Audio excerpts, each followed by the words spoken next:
2020 has been a year unlike any of us have any 2020 has been a year unlike any year any of us have ever known.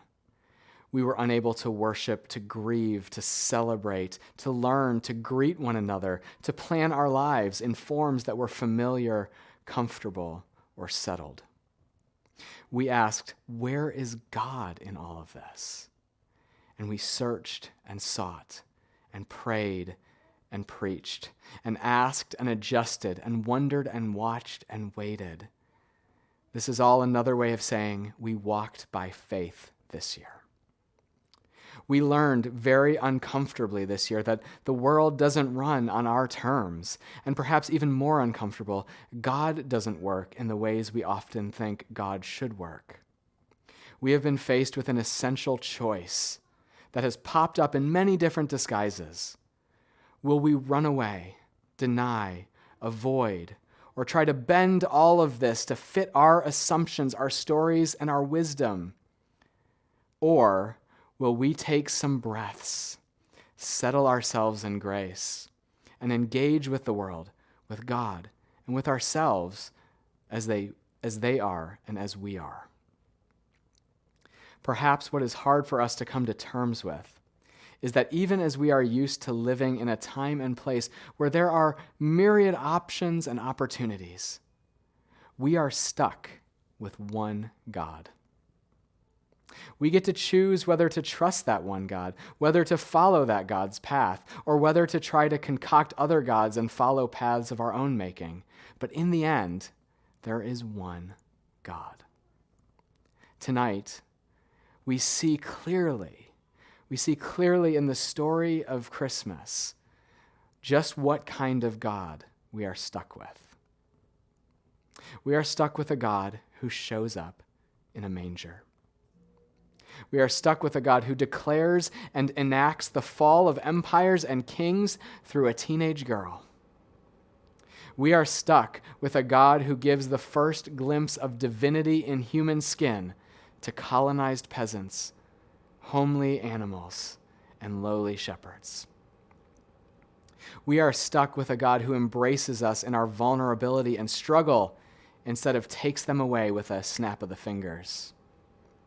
We are stuck with a God who gestated for 9 months, from embryo to implantation to fetus, until he would emerge out of the womb and into the world in the timing of all humanity, instead of making a magician's entrance in a cloud of smoke.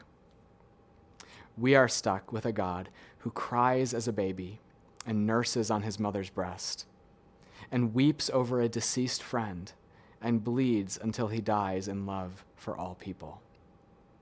We are stuck with the God we see in Jesus' face. And so if we are waiting for a God who will deliver the quick fix, the easy answer, the path of least resistance, or the decisive destruction of our enemies, we are in for a long and disappointing wait. Because the God we are stuck with is the God who grieves, struggles, wonders, and dies with us, who patiently waits for us as we search for love in all the wrong places, to turn and see the beauty and goodness and truth and glory and love that was in him all along. This God is so strange, so frustrating, so uncomfortable, so other than anything I would pick or produce. But the God we're stuck with is so much better, more compelling, more overflowing with grace and truth than anything I could dream.